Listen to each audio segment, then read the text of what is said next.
Welcome everyone to our second mentorship webinar on skilled trades. I'm your host, Nicole Galacci. And just before we get started, I'll give a brief intro into what we're doing here. So Careers Now is Food and Beverage Ontario's new workforce development initiative for Ontario's food and beverage processing industry. This program was launched to connect job seekers with employers in Ontario's food and beverage processing sector. And we are essentially making job seeker and employer connections with activities like this, the mentorship sessions, as well as job fairs. And we're offering micro credentials for people that are either students, graduates, or job seekers to boost their training. So we'll kick off with this session. I have Brittany, Kevin, and Dare joining me today. And each speaker will take about 10 minutes to tell you about themselves, from how they started in the industry, the education they have with an explanation of what they do every day, and, also hopefully enable you to kind of understand a little bit more about some career paths available. And we'll learn hopefully a little bit more about the industry in general. We will have some time for questions at the end. And, we can certainly see those questions. And if we are a small group, which I think we will be, we'll just have mics off and an opportunity to ask questions directly and have more of an informal discussion. But this session is being recorded. We will be creating content from the webinar today. And without further ado, I'll pass things over to Brittany. And thanks again for joining us today. Hello there. So my name's Brittany Henry, and I'm a certified millwright. I'm also an electrical apprentice. I'm married with two beautiful girls, and I work at Fresh Stone Brands in Kitchener. I took the industrial maintenance course. I've learned robotics. I'm now taking electrical. It's never, I never stop learning. I'm always moving forward. I started in a deli bakery when I was 14. I was there till I was 19 when I got into the automotive industry. I did production for about 3 years, decided that stacking parts repetitively wasn't for me. So I took an interest to the trades, and that's kind of how it all began. I stayed there for 10 years before I entered the food industry. I've been in the food industry for 3 years total. I had a year off in between.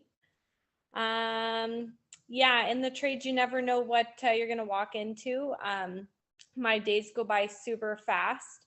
It's always interesting, literally. You just never know who's going to be running at you, wanting to get things going. I work with a fabulous group of guys. We're a pretty small maintenance team. I'm always doing projects as well, but it can be very hard when you're trying to keep the lines going. I have to read off a paper because I'm not a good speaker. So don't judge me.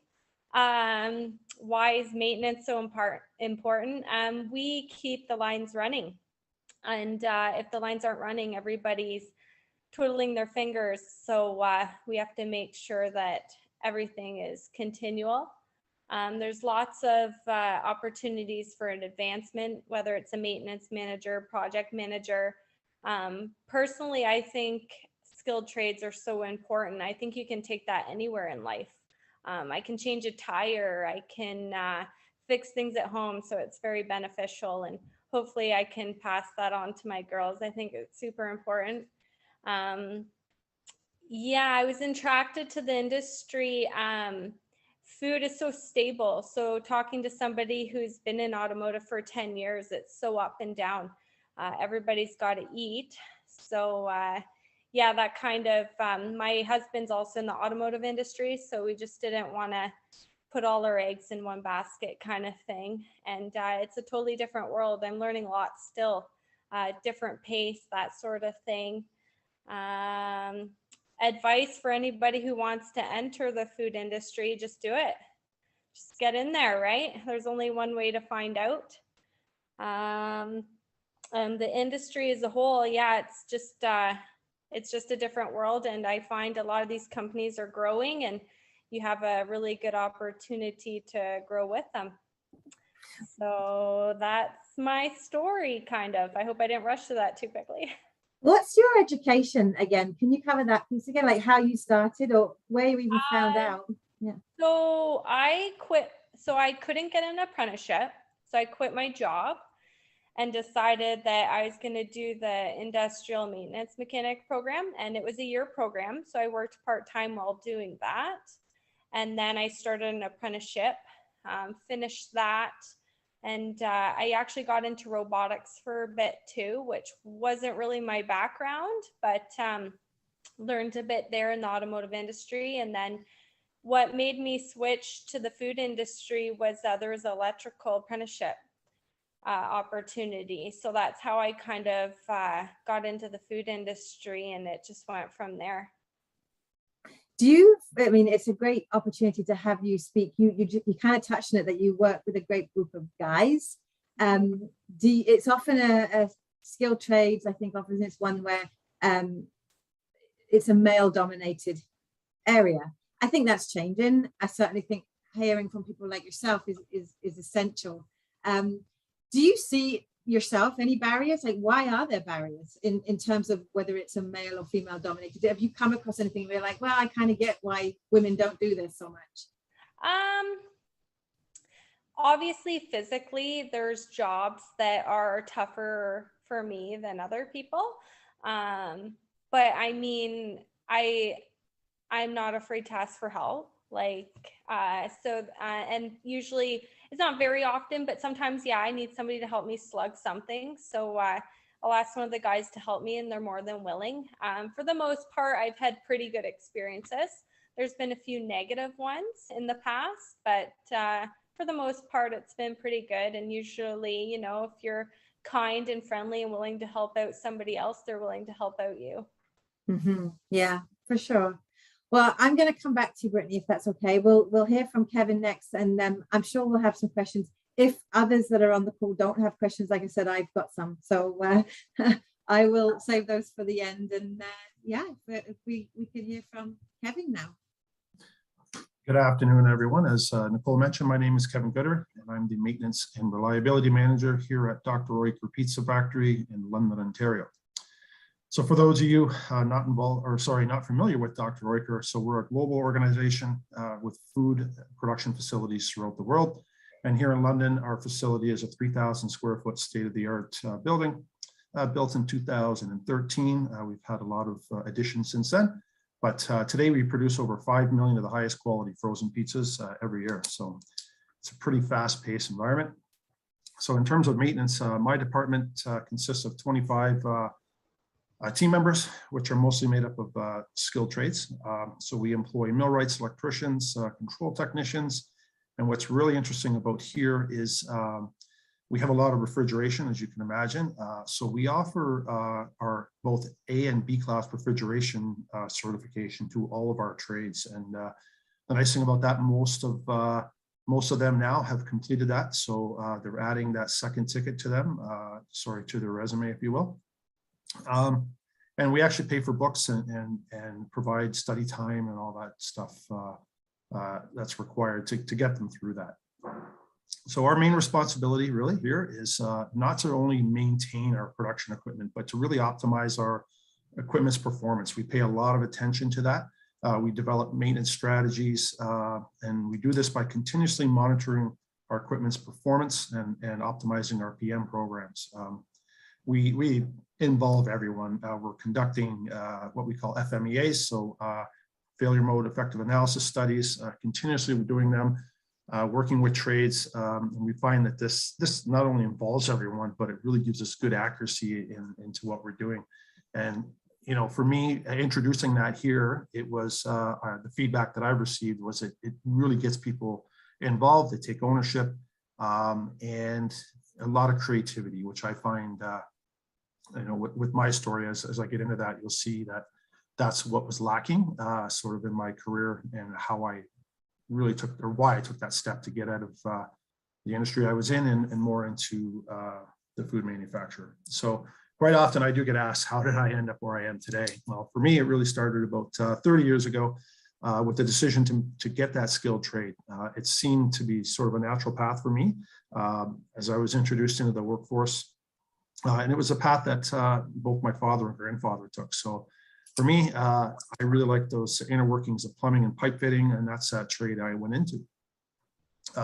Plus, I knew that really having that skilled trade was always something I could fall back on in the event that I wanted to change my career in the future. But what's interesting for me is really what I found throughout my apprenticeship was something I didn't expect. And that was sort of exposure to that potential opportunity, you're really relating to the business management side of the trade. And I saw things, that obvious stuff where you could become a business owner, but really I saw opportunities to be foreman, supervisor, and right up into that management role. So after completing my apprenticeship, I continued furthering my education. I got into some related stuff, like I got my gas fitter 1 and 2 certification, oil burner mechanic, propane fitter. I went back to school for AutoCAD, and then ultimately back even further into industrial engineering. But my big first step into what I consider into, me taking on a bigger role with my trade was getting into that pharmaceutical industry.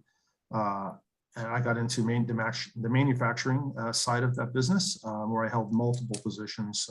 So I started as a maintenance pipe fitter and a plumber. I worked my way into project management, became the lead of their AutoCAD designer for piping systems, eventually landed a supervisor role in maintenance, and then ultimately into more of a management role. So after doing that for almost 25 years in that pharmaceutical industry, to me, in my opinion, it became so regulated that it really took away that creativity. Again, I wanted to find a sustainable industry, which to me, all arrows pointed at the food industry. So I took that leap. I spent 4 years with Maple Leaf Foods with a primary focus. Really, I was brought into that organization to sort of really adapt a new positive maintenance culture. I took over 2 facilities, introduced sustainable PM programs, reliability strategies, and key performance measures. And I really enjoyed my time there. But when this opportunity came up at Dr. Oiker, it sort of presented itself as a really unique opportunity, in my opinion. I got to work at one of the most advanced factories, if you will, in the world. And this particular location was at a pivotal point where it was transitioning out of that commissioning stage. So how I look at that is really all of our equipment was coming out of that warranty stage. And it's time now that we have some sustainable practices in place. So that's really what I was brought in here to do. And by doing that, again, creating positive work cultures and making people, or giving them opportunity really to get involved, to be accountable and have ownership to these programs. So ultimately, this trade has led me to all this stuff where, my stretch goal right now is to develop these processes so that they can be modeled throughout the organization. So yeah, it all started with that leap to a trade, if you will, something I never regretted, something I'm proud to say, I am a skilled trades person, although, it's really directed me into sort of a parallel role, if you will. I don't know. Some people may say that different, but that said, so I really hope that my short story here gives you some insight to where you can actually go by obtaining a trade. It's not just hands-on tools. If you want to work harder or take a different path, it can most certainly lead you there. That's awesome. I have literally been writing questions as you were speaking, but I think what I'll do is go to Dare and then ask questions to all of you, and then you can also give your opinions and your expertise on them at the end. So that's awesome. You came very highly recommended by a good friend of mine that you're well liked in your organization and spoke so highly of you. So again, Kevin, thanks for joining us. Appreciate the kind words too. Thanks.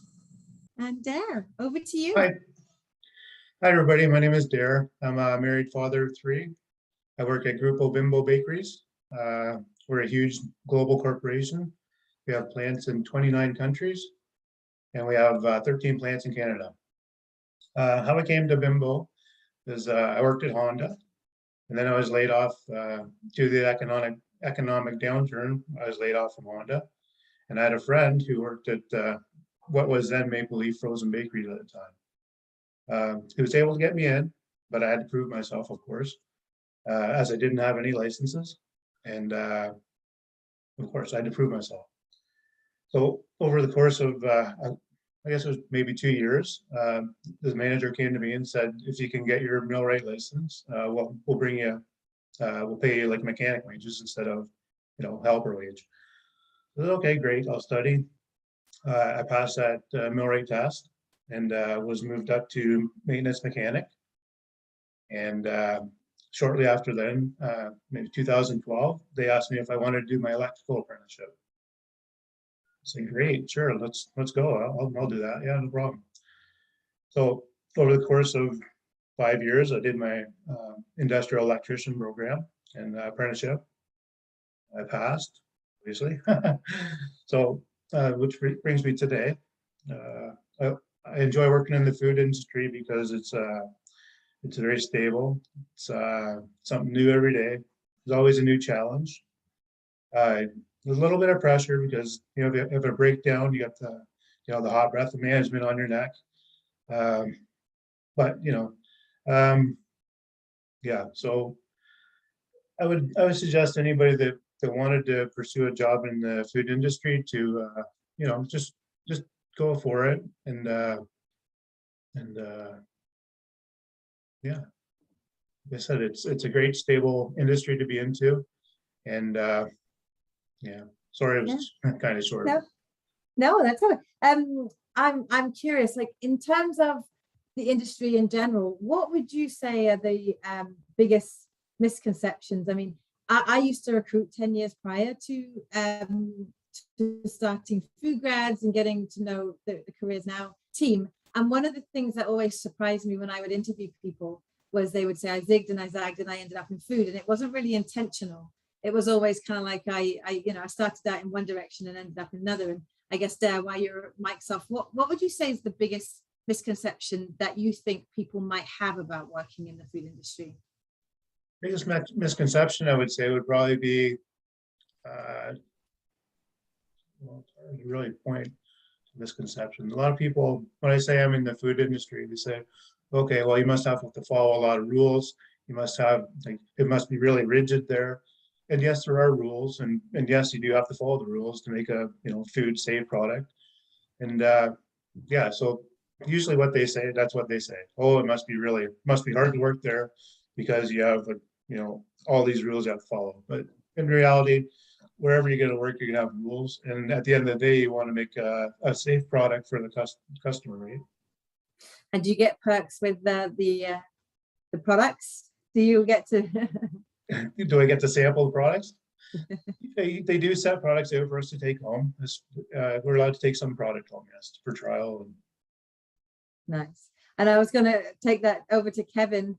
I honestly believe my two sons keep Dr. Oetker in business because it's like the thing that they can make.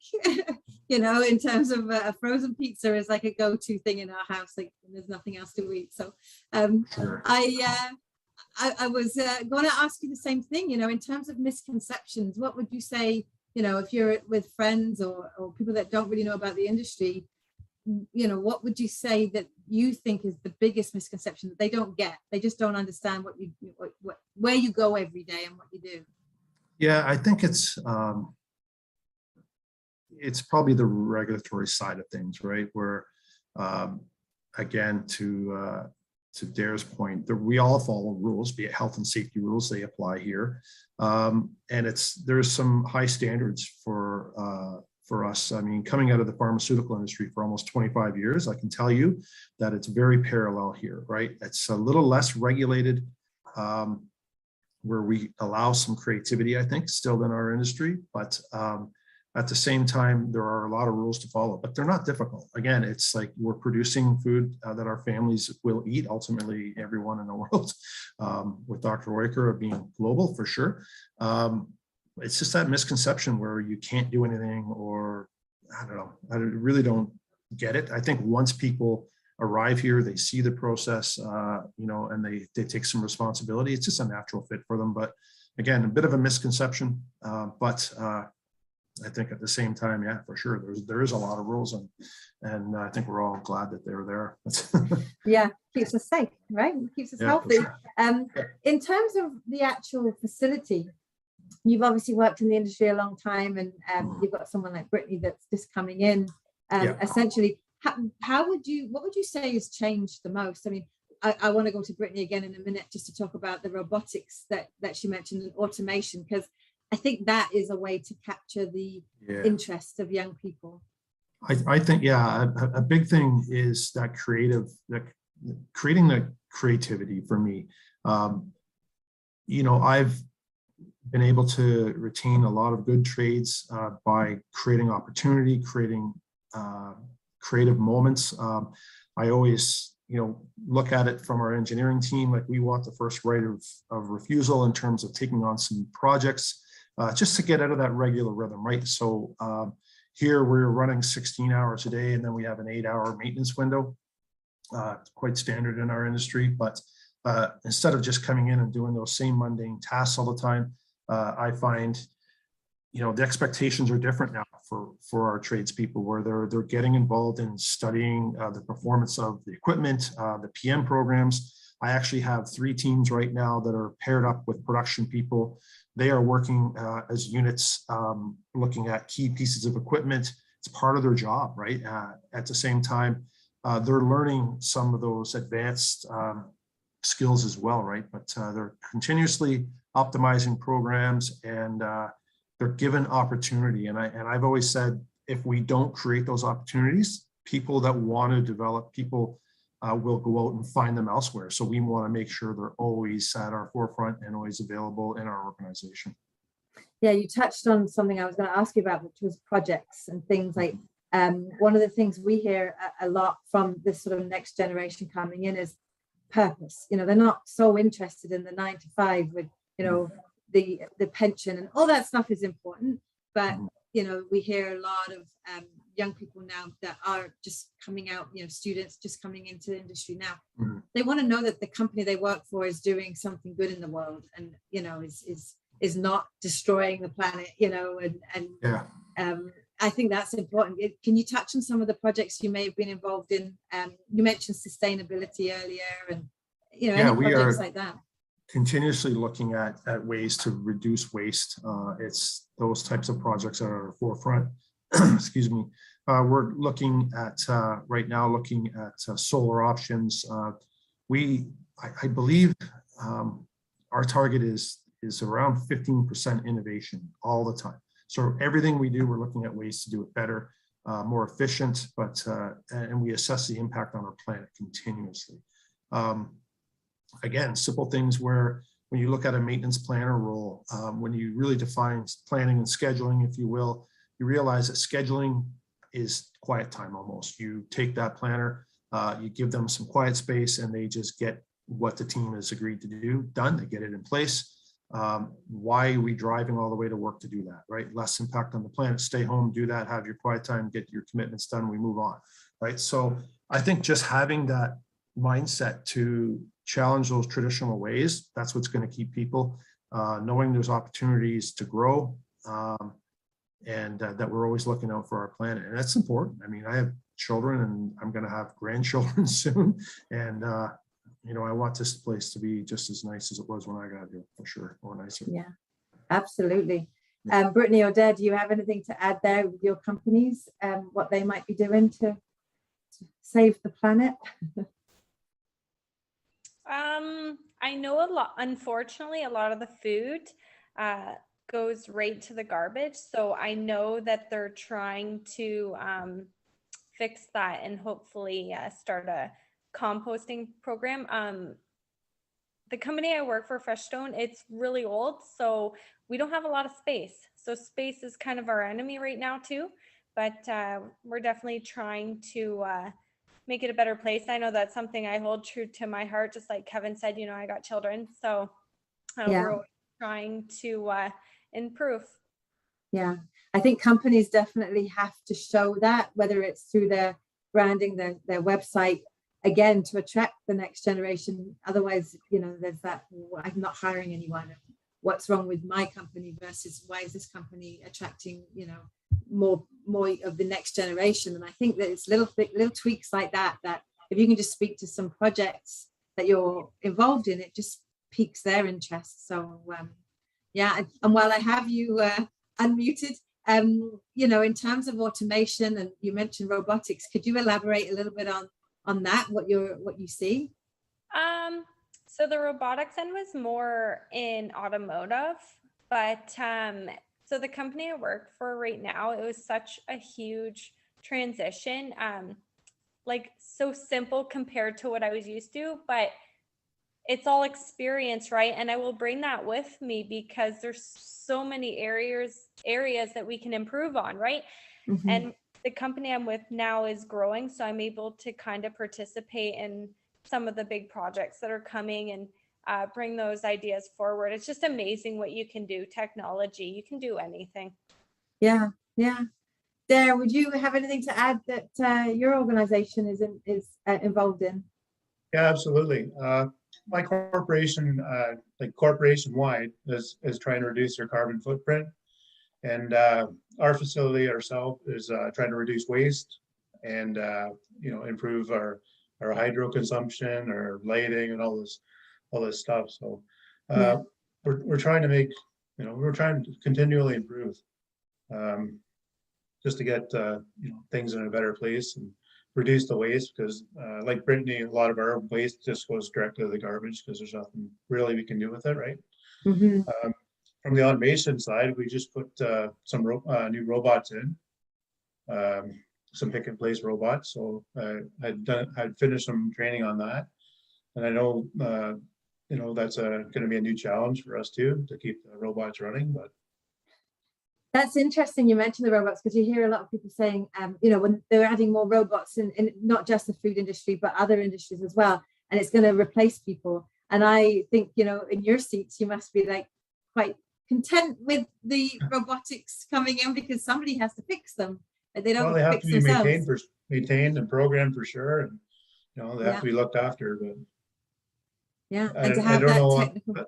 Sorry, I don't know how it ends up on the production side, but I know on the maintenance side, I know we're pretty safe. So yeah, absolutely. I think we had a question coming in from someone, I didn't catch the name, but it was around transferable skills. If you don't have experience in the food industry, what would you say were like, I don't know, 2 or 3 transferable skills that you think you need? So even if you came from a different industry, and maybe Dare, you want to go first as you're on the screen with me. Yeah, sure. Transferable skills, problem solving, mathematics, and some physics. You need to have be able to think about the problem, how to solve the problem in a quick manner, in the correct way. So if you work in the auto industry and you have some experience with problem solving, I think a maintenance field would be a good place for you to work. I would say if you're good at taking things apart and putting things back together, and it works after you put it back together, that's also an aptitude for this kind of role. That's true. Yes. Yeah, that's true. You got to remember how you put it. You got to remember how you put it back together after you take it apart. Exactly. Would you agree with those transferable skills? Did you have some more that you'd add? Yeah, 100%. I mean, to me, it's generally people have when you have that skill set, what's important to me is that positive attitude. Like if you have, the foundation of the trade, if you will, I think you can honestly go anywhere. I've seen people transition from pharma to auto to food, back and forth. Really, it comes down to the individual. If you want to make it happen, you want to be a part of a growing team, you want to be innovative, all that wonderful stuff, have a positive attitude, and take ownership to that, and the great things can certainly happen for sure. It's interesting that you mentioned, I think Dare mentioned pharmaceutical industry.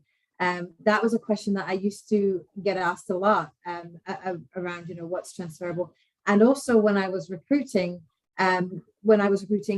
I've always recruited for the food industry, and sometimes you can't find that person that you're looking for within the food industry, and that was the number one place they would say to go after food is pharma, because again, I think the regulations and I think if you can survive the pharma regulations, you could pretty much work anywhere. But again, it just I think they require you to ask why a lot, right? Why are we doing things? And so you're always looking, you're always very high levels of safety thoughts have to be into everything you do. The industry I worked in pharma was more of the industrial side, where we come out of R&D, a lot of risk, same thing. So we don't want people taking risks. It's also, it's a risky environment already. And to transfer that into the food industry, it's the same thing, right? Cleanliness, we don't want to be taking risks at all, ever. And being very transparent as well, right? I mean, that's very important. It's okay, we find it, fix it, forget it kind of thing. We'd rather know up front so it doesn't make it out to our customers, ultimately creating, an unsafe situation kind of thing, right? So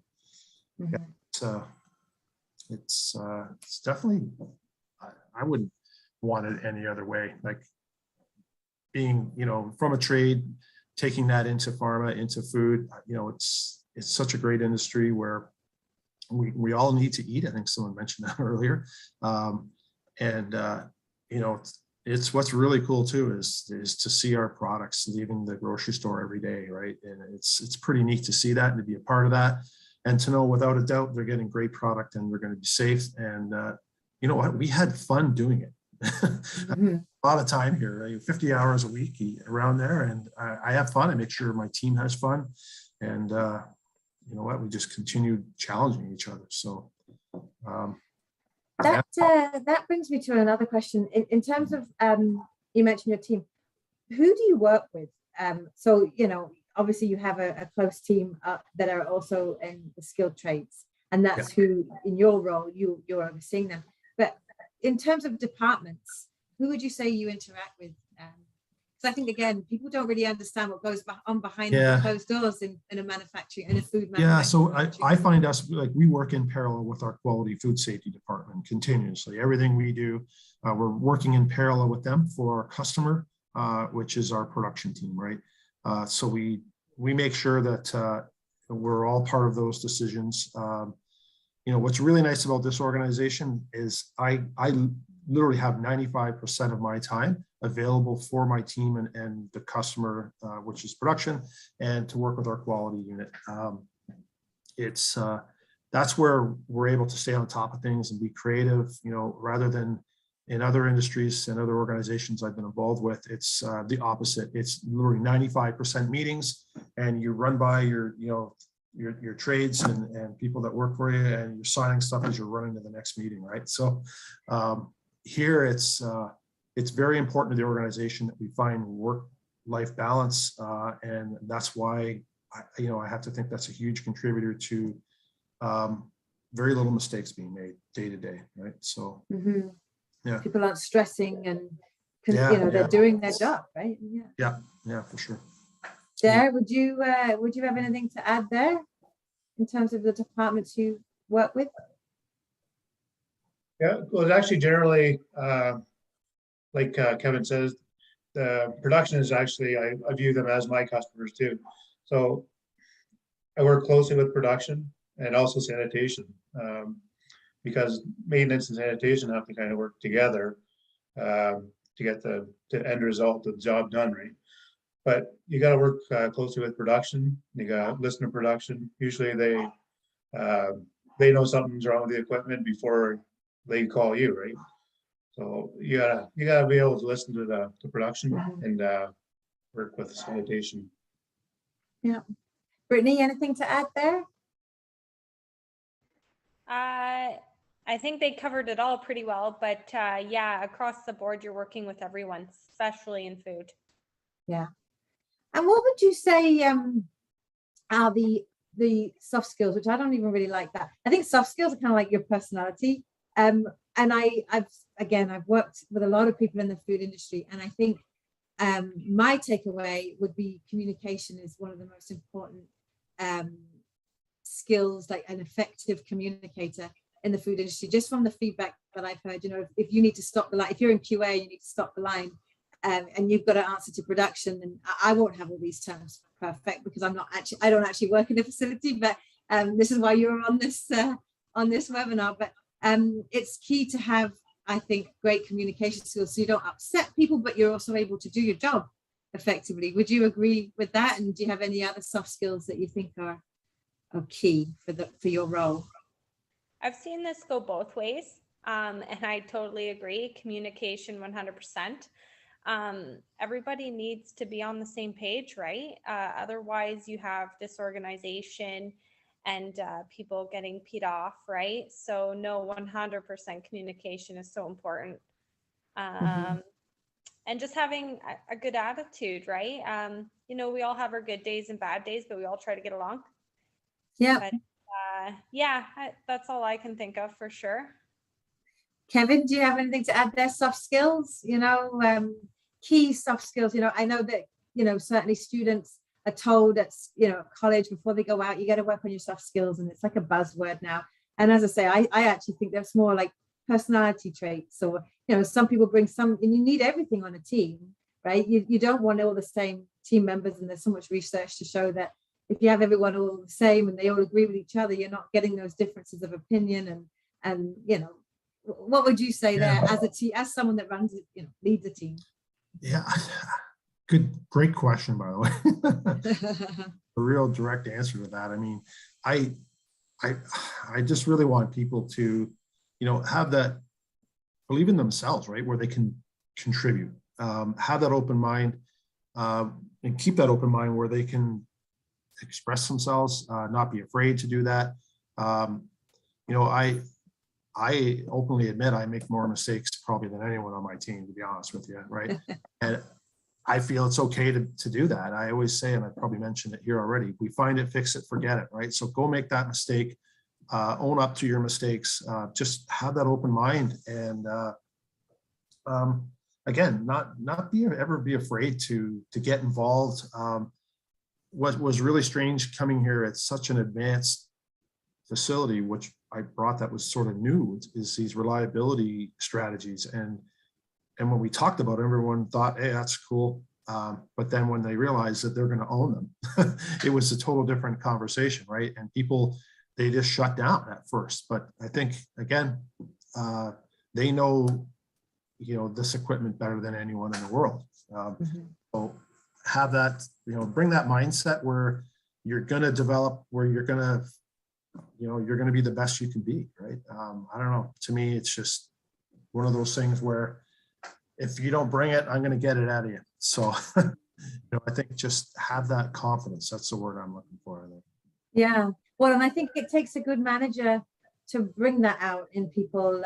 You know, we had a team meeting recently where we all shared our strengths, and it was really cool to see how different they all were, and how you kind of need all those, you know, if you know someone's particularly good at, you know, the strategy stuff, and someone else is more detail orientated, and someone else has more empathy, and all these different things.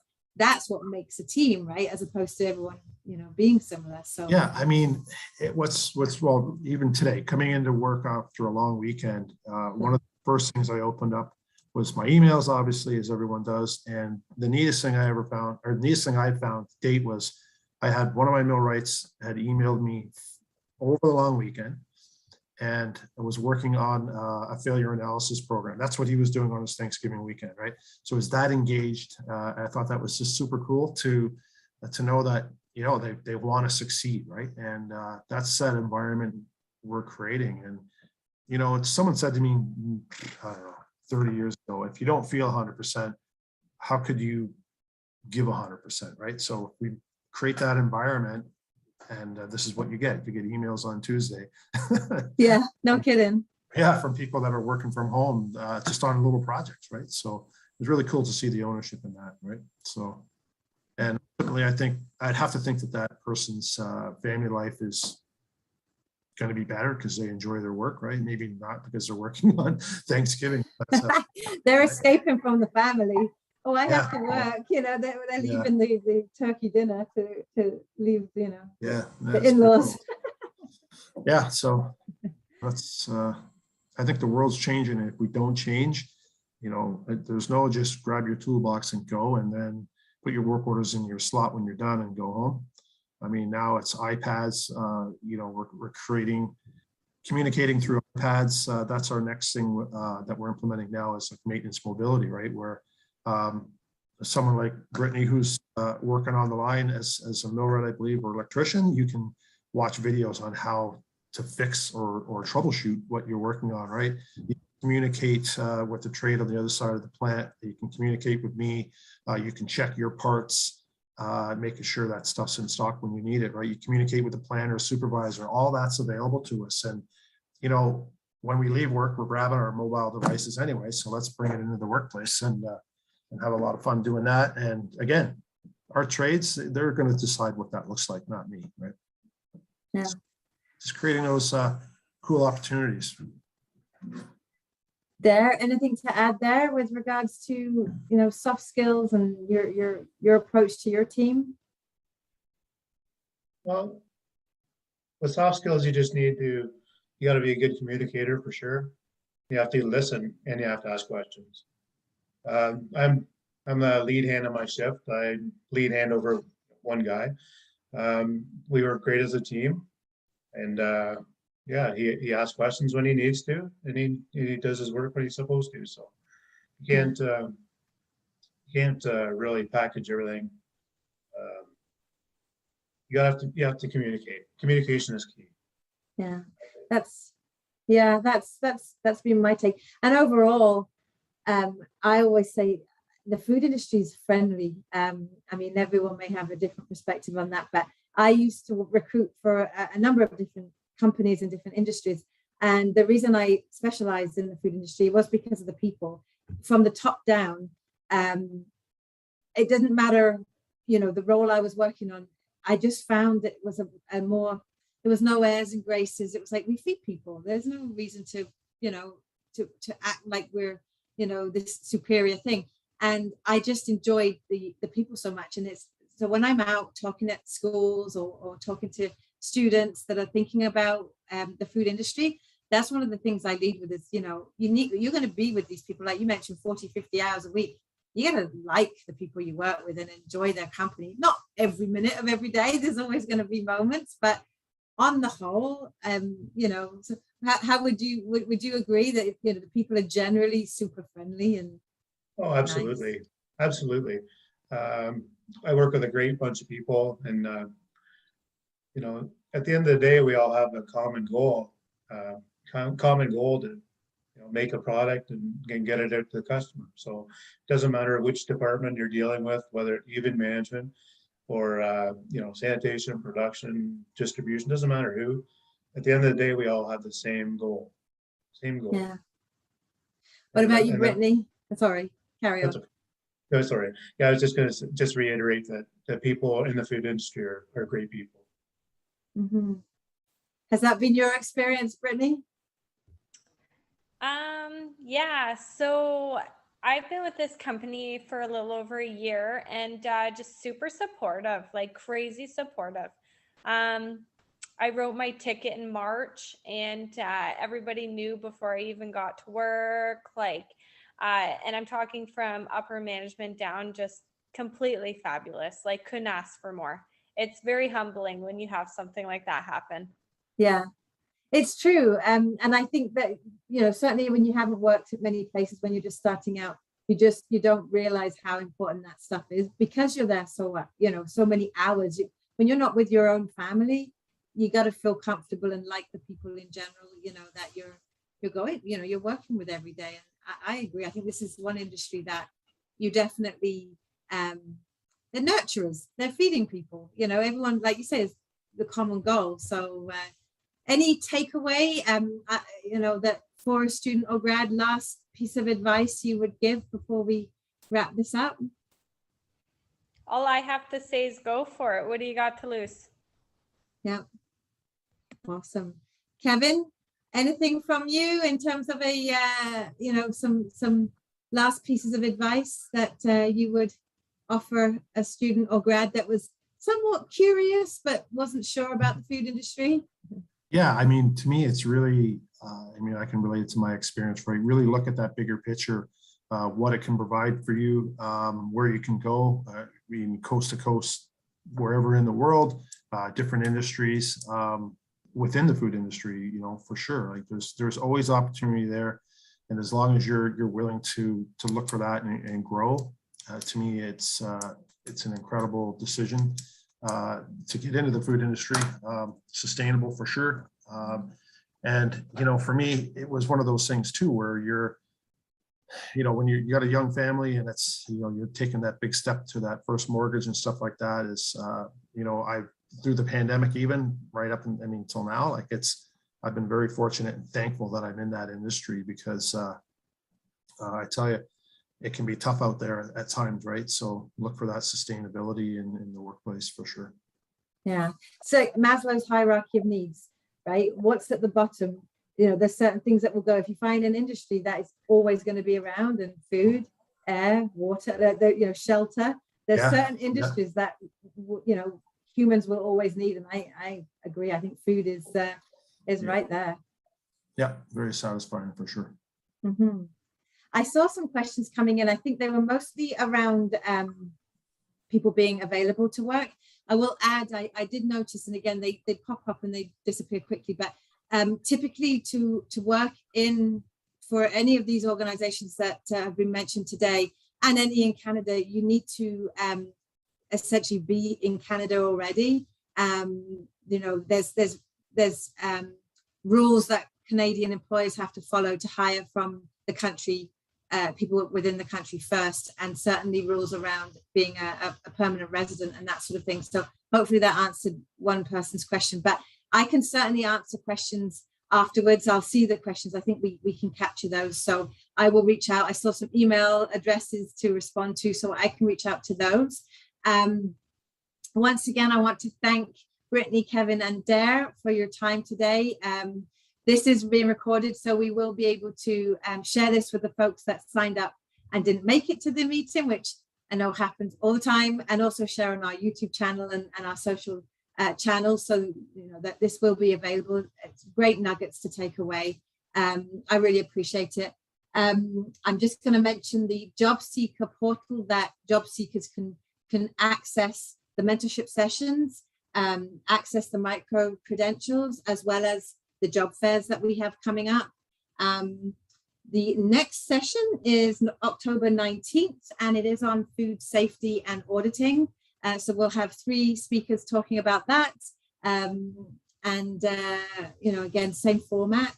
I think that's it from me, other than just to say thank you so much again. I'm so grateful. Without people like you willing to come on and chat with students and grads and talk about the industry, you know, people just wouldn't know. It's easy for others to say it's a great industry and you know you should look at it, and certainly employees, but you really need to hear from the folks that work in those companies, because someone that's trying to hire will tell you how wonderful it is to work there. And you know, obviously that's it's true, I think, but you know, it's not always believed. But to hear from people like yourself in the industry is just essential. So again, thank you so much. And yeah, have a great evening, everyone. Thanks for joining.